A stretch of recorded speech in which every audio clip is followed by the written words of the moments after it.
Here is this book cover with Marianne at a camp. Here's an illustration from Super Special 10 with Marianne at a camp. Not the same picture, but pretty close. Argo Font Book Review, Argo Font Book Review. This book was written by Nola Thacker. In real life, summer camps start the week after school ends. Maybe even before that, depending on when your school gets out. But here in Stony Brook, the Civic Center and day camps coordinated their schedules to start 3 weeks late. So they lose 25% of their business for no reason. That's weird. Well, since there are no camps in town this month, the Babysitters Club decides to put on their own day camp. Oh boy, the BSC is going to watch a large group of kids again! I am totally not sick of this storyline yet. They prep for the camp by getting supplies and food. Christy decides they're going to have a circus theme for the camp. They let 22 kids sign up for camp, even though they have way more than 22 clients. I guess all their other clients are out of luck. Sorry, DeWitts, Barretts, Hobarts, Radowskis, and half of Mallory's family. In place of these regular characters, we get 8 kids from the Little Sister series. There's some minor tension between them and the other kids because they go to different schools. But mostly, the problem is Karen. She's a huge brat who spends the entire book complaining Camp BSC is not as cool as the other circus camp I went to. All the private school kids go along with her because she's basically got them brainwashed at this point. Our plot kid is 4-year-old Alicia Gianelli. I personally think Jenny Prezioso would have been a better choice. It's Alicia's first time spending an entire day away from her mother, and she's terrified. She starts screaming. She refuses to go to the park with everyone else, and Marianne is basically forced to watch her all day. At the end of the first day of camp, Christy announces they're having a circus camp. How did the kids not know this already? You think the circus decorations and the circus-themed activities all morning would have given it away? Karen gets mad that it's not the same as the other circus camp, and she almost starts a riot. The book skips ahead 4 days because who wants to see Camp BSC in a book called Camp BSC? Alicia is still scared of being separated from her mother. Alicia's attitude must be contagious because Marianne's dad goes away on a business trip, and Marianne feels abandoned because she misses him so much. Dawn and Mom, on the other hand, are thrilled that Dad is out of town. They can order takeout every night and stay up late. It'll be so much fun.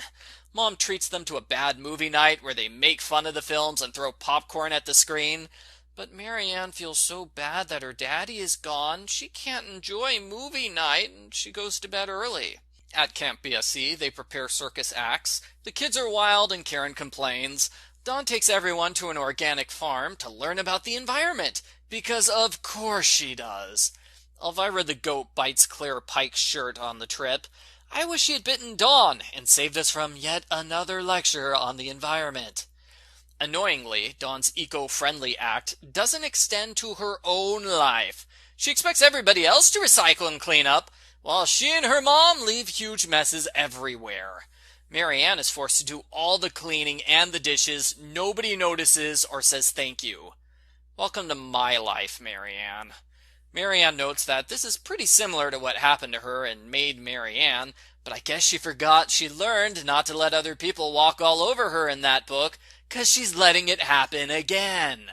Continuity. They have a camp out at night, complete with scary stories. Sadly, we only hear a 2-sentence recap of the stories, not the scary stories themselves. 'Cause I've got a scary story about a book series that repeated the same plot line dozens of times. Woo! Scary! Mom orders pizza multiple times. Best mom ever! Marianne knows it's pizza night, but she still makes salad and hamburger for dinner. This passive-aggressive move is totally wasted on the others. Dawn and Mom are too busy having fun to notice or care about Marianne. That weekend, Marianne goes bike riding. She hits a pothole, veers into a tree, and falls off the bike. Ouch! She's rushed to the hospital where she's diagnosed with a sprained ankle. I've noticed that pretty much all the injuries in this series are so mild they never last more than a book. This includes multiple car crashes. Marianne begs her father to come home, and she is so vulnerable she calls him Daddy without realizing it. Dad talks to Mom about the situation, but he clearly doesn't communicate the message that Marianne is on the verge of a breakdown, because Mom continues to ignore Marianne in favor of having bachelor girl fun. You're being a bad parent, Sharon. I was 100% on Marianne's side until this point. Marianne starts to alternate between leaving her family and crying that she's not with her family. It goes like this. Boo-hoo, boo-hoo, no one will spend time with me. Hey, Marianne, do you want to hang out together? No, go away! Oh no, Don will hang out with me. I'm so sad. So that was annoying. Marianne, if you refuse to spend time with your family, then you can't get mad you're not spending time with your family. Towards the end of camp, Alicia decides to play with the other children because everybody else is having fun without her. Marianne realizes this is a mirrored storyline. She's been acting just like Alicia the whole book. She apologizes to Mom and Dawn for not telling them how she feels. Dress rehearsal at the camp is a huge disaster. Christy and Karen butt heads, and they make a bunch of last-minute emergency changes to the lineup. The circus performance ends up being a huge success, although let's be honest, the parents would pretend to like it even if it was garbage. The end. Post-book follow-up. This is the first advertisement I've seen for the Babysitter's Club movie. The movie came out a month after this book, which strikes me as bad timing. They should have advertised the summer movie all year long. This book was not good. It's mostly Marianne throwing a pity party for herself, even when the problems are 100% her own fault. Since Dawn and Mom are completely oblivious to Marianne's problems, all the drama is one-sided. There's not a whole lot Marianne can do besides complain endlessly. The other storylines are Karen being a brat and Alicia being scared. I didn't mind Alicia, but other reviewers hated her. I can see why, but I can't bring myself to dislike a 4-year-old for missing her mom. Not when teenager Marianne is throwing tantrums over, "I miss my daddy." In my review for Christy and Mr. Mom, I complained that we would never get a Mrs. Dad book where Sharon tries to fill Richard's role. Sure enough, that didn't happen. She could have tried to be responsible in this book. Instead, Sharon was a goof-off the whole time. It was admittedly fun. In fact, Dawn and Mom have so much fun in this book, it's hard to imagine that she'll leave the series in 2 months. Overall, it's a bad book. I did not connect to any of the storylines. I initially liked the subplot of Marianne resenting her family members, until she started being a jerk to them and complaining when they did exactly what she asks them to do. Ugh.